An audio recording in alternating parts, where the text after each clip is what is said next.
ایک مرتبہ حضرت حسنین کریمین رضی اللہ عنہما نے دو تختیوں پر کچھ تحریر فرمایا اور ایک دوسرے سے کہنے لگے میرا خط اچھا ہے۔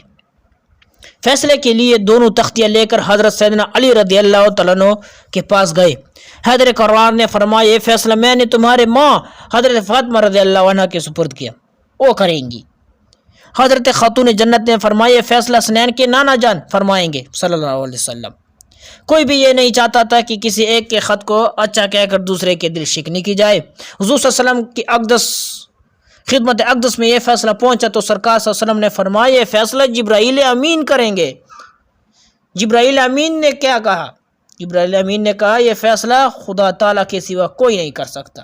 اللہ تعالیٰ نے فرمایا جبرائیل جنت سے ایک سیب لے لو اور حسنین کے تختیوں پر ڈال دو، سیب جس کی تختی پر گر کر ٹھہر جائے اسی کا خط اچھا ہے۔ جبرائیل امین نے جنت سے سیب لے کر تختیوں پر ڈالا تو اللہ کے حکم سے اس کے دو ٹکڑے ہو گئے، ایک ٹکڑا امام حسن رضی اللہ عنہ کی تختی پر اور دوسرا امام حسین رضی اللہ عنہ کی تختی پر جا پڑا، اور یہ فیصلہ ہو گیا کہ دونوں کا خط اچھا ہے۔